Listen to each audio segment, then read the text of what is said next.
Hi guys, bukas ay may importante tayong gagawin at may code tayo ditong bago. Ayan, ito. Ang sumabat natin bukas kasi may makikipag-collab sa atin at lalabanan natin ang sumabat pati ng line tracing. So, umpisa natin dito. Ang ginawa ko ay pinagsama ko na yung dalawang code na itinuro ko. Ayan, yung obstacle avoidance at yung line tracing. Ayan. Pinagsama ko na yung dalawa para ang maging function niya yan, kagaya na lamang na itong obstacle main, may pinalitan lang ako dyan, yung pin tsaka yung ito, nagawa pa pala ako ng isa pang dito code, tinawag ko itong backward if white kasi yung loob ng paglalabanan natin sa sumobot is all black, then white yung outline nya. Ginawa kong backward if white para syempre hindi lumabas yung ating robot pag nasa labanan na. So ayun, parang line tracing lang to na black pero ang ginamit ko white.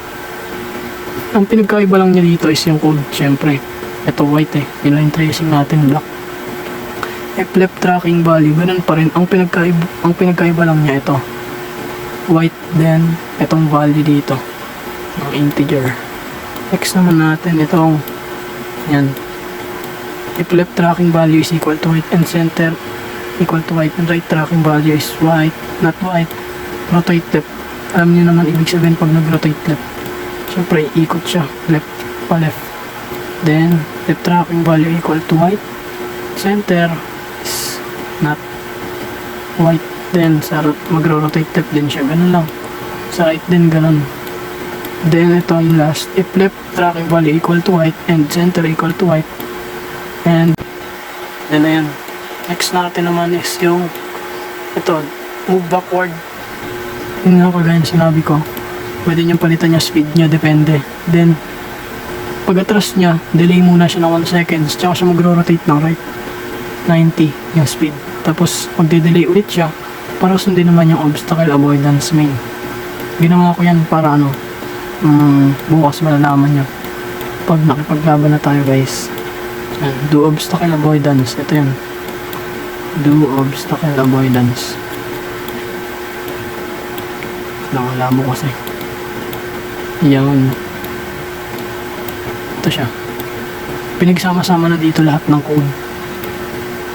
Yan, infrared obstacle avoidance, ito siya, ito yung code yan. Yan, ay hindi, ultrasonic pala yan. Ayun yung ultrasonic, ito yung okay, hindi ko makita. Ito, infrared obstacle avoidance.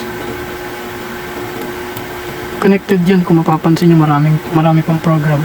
Yung mga program na yun nakapasok yan dito, kagaya na itong detect left and right distance. Ayan, detect left and right. And ano pa ba? Ito, pinasok ko dito yung backward if white para sundin niya yun. Ito yan. Then syempre pag may white meron dapat na black. Ayan, may black tayo dito. Pang line tracing lang to, pero pinangalanan ko siyang line tracing kasi nga black yung mismo natin surface dun, kaya yun black.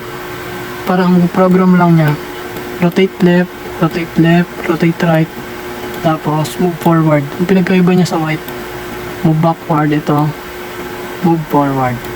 Yan, pero ito tatanggalin ko na to kasi line tracing lang naman kailangan natin. Labas natin siya yung rotate right na yan, tapos do obstacle avoidance. Yan, tapos syempre palagay na natin yan dito sa ating robot. Upload natin yan gamit ang ating wire uploader. Saksak lang natin sa PC, tapos saksak din natin sa ating robot.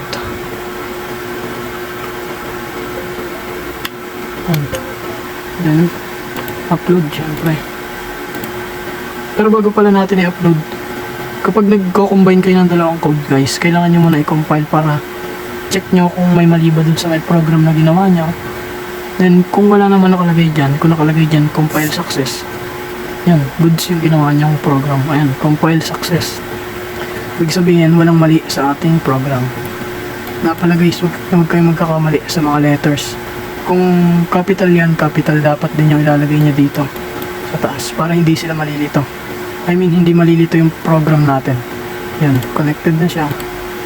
I-upload na natin siya sa ating robot. Yan, upload success. And then bukas, malalaman nyo ang resulta ng ating code. Bye-bye.